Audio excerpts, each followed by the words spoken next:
warahmatullahi wabarakatuh. Pemirsa, kami kembali dengan suatu program yang unik sebetulnya, yang ingin melihat dan mengetahui, bahkan bisa merasakan the real story of mualaf, di mana ini adalah kisah-kisah nyatanya para mualaf saat dia hijrah hingga menjalani kehidupannya.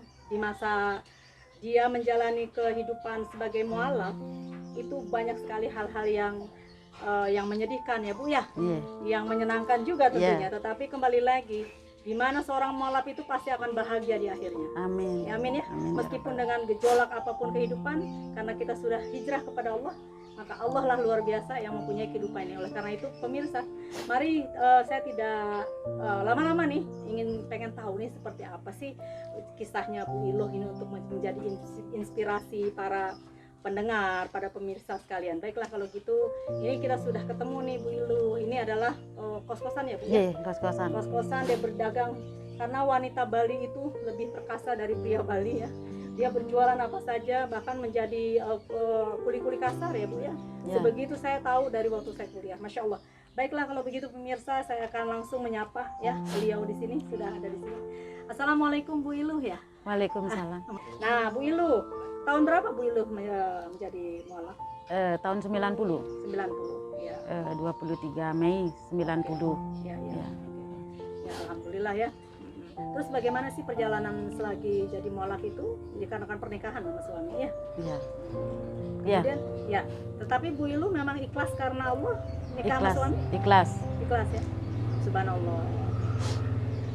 Dan memang dalam hal ini banyaknya mualaf-mualafah ya, itu dikarenakan faktor pernikahan. Tetapi hidayah ternyata nyantol juga. Coba dong, saya ingin sekali mendengarkan kira-kira apa sih keluh kesahnya Ibu Iluh selama menjadi mualaf. Dulu saya sudah punya anak 2. Anak sudah besar-besar, sudah punya cucu, sudah punya mantu. Suami kok berpaling ke perempuan lain. Udah 15 tahun saya berpisah ranjang sama suami tanpa nafkah. Anak sama cucu saya yang ngajak gitu. Sekarang dia nikah siri sama perempuan lain, tapi sekarang ditinggal dia sama yang perempuan. Dia sendiri sekarang itu. Jadi sekarang dia sendiri, ibu sendiri. Saya sama anak. Tapi maaf, proses perceraian sudah terjadi? Tidak ada kata cerai, tidak kata talak sama dia. Cuma tinggal gitu aja. Jadi ibu digantung dong ya? Iya. Berarti yang gantungan. Ya. Ya Allah. Tapi saya sama anak sama cucu ya alhamdulillah lah, bersyukur. Terus bagaimana keinginan ibu, ingin bersatu lagi atau bagaimana dengan beliau? Ya kalau dia masih sehat, dia bisa kerja, dia mau kembali rujuk, insya Allah saya rujuk lagi. Oh begitu. Saya masih kasihan sama anak-anak. Tapi beliau sekarang di mana Bu? Ada di sini di belakangnya Erlangga 2. Dia ngekos di sana. Tapi suka datang ke tempat itu? Enggak. Anak-anak kalau ketemu di telepon, ketemu di jalan. Cucu kalau sekolah dekat sama sekolahnya cucu ke sana mampir ke mbahnya gitu. Tapi dengan terpisahnya seperti ini, apakah suami juga memang merasa bersalah seperti itu setelah meninggalkan ibu? Mungkin dia merasa bersalah, apa dia malu kembali sama saya, apa bagaimana, karena tidak ada pertengkaran apapun, dia seperti itu. Tapi ibu memaafkan suami ibu ya? Iya, saya maafin dia kalau dia mau minta maaf. Karena kalau ketemu lebaran, tiap lebaran ketemu di rumahnya kakaknya, saya minta maaf lahir batin, tapi dia tidak jawab. Saya salaman sama dia tetap. Tapi ibu dalam hukum Islam, sebaiknya ibu di status kita tuh harus jelas. Apakah ibu seorang janda, apakah ibu seorang istri. Kalau memang ibu harus menjadi seorang janda, maka harus diproses. Kalau memang ingin rujuk kembali, itu juga ada prosesnya, karena dalam aturan Islam kan tidak bisa, pasti ada aturannya. Itu yang harus diketahui, ya kan? Mudah-mudahan nanti dibicarakan sedikit bagaimana kelanjutannya, itu yang terpenting. Tapi ibu begitu sabarnya.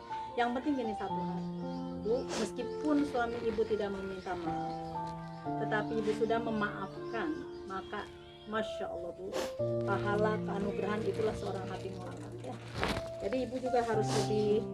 Nah sekarang apalagi sih yang ibu ingin curhatkan kepada kami? Bagaimana, apa ibu butuh solusi dari kami untuk rumah tangga ibu? Apa saya akan menjadi mediasinya beliau?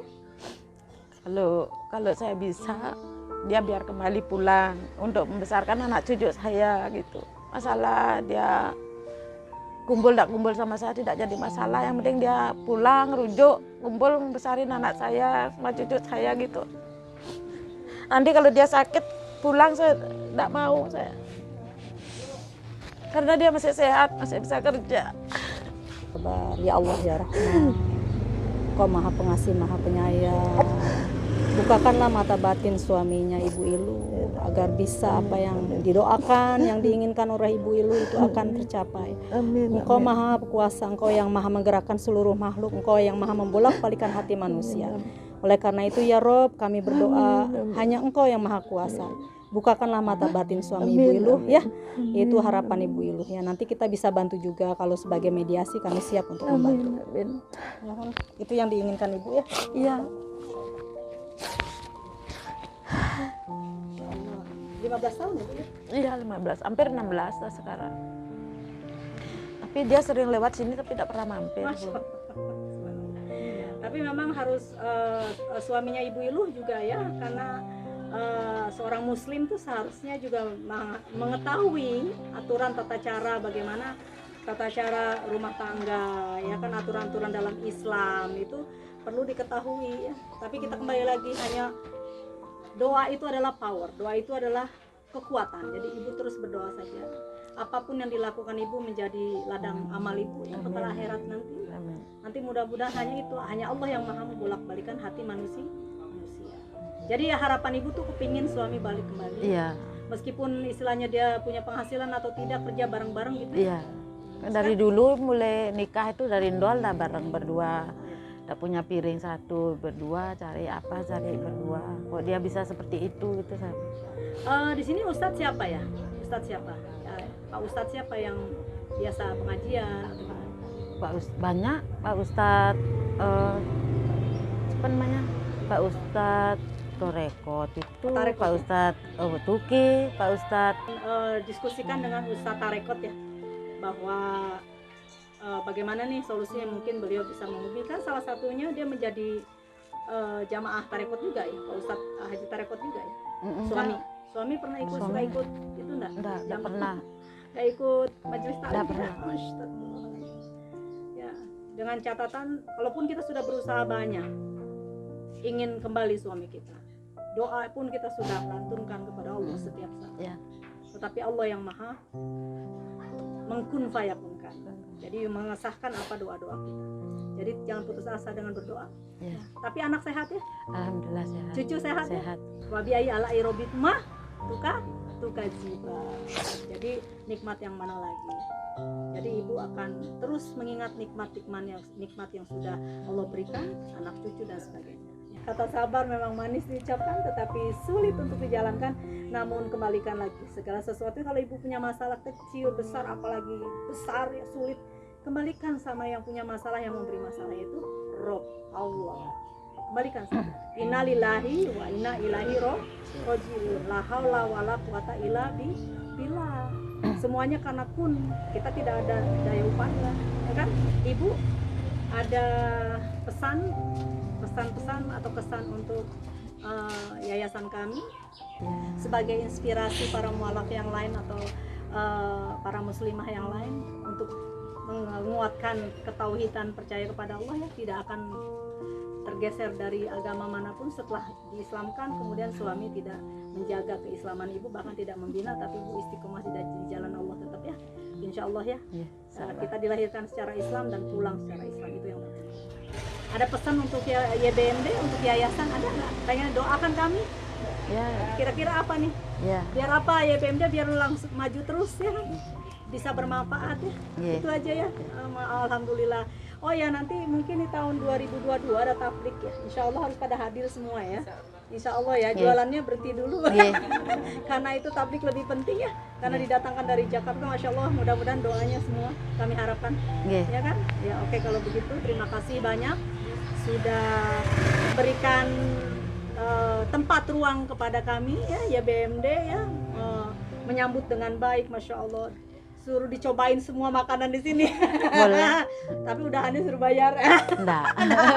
Aduh. Enggak, Bun. Alhamdulillah nih. Jadi insya Allah kita semuanya akan berbaik sangka kepada setiap orang dan berbaik sangka kepada Allah, karena Allah Maha mengetahui.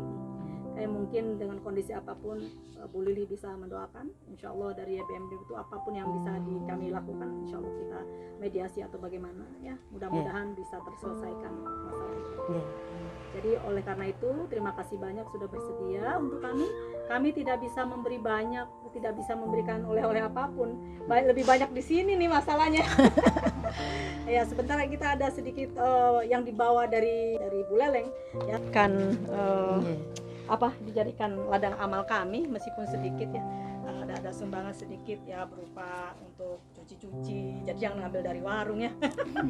Begitu pemirsa, terima kasih banyak sudah menyimak kami. Beginilah kisah-kisah para mualaf-mualafah ya, dimana ketauhidan beliau itu, ketauhidan banyak mualaf yang saya kunjungi itu luar biasa. Diterpa dengan sakit hati, kesedihan, betul Bu, ujian dan sebagainya. Tetapi yang paling saya kagumi itu adalah satu, tidak pernah beralih kepada Tuhan yang lain, yaitu hanya la ilaha illallah Muhammadar Rasulullah. Assalamualaikum warahmatullahi wabarakatuh. Waalaikumsalam warahmatullahi wabarakatuh.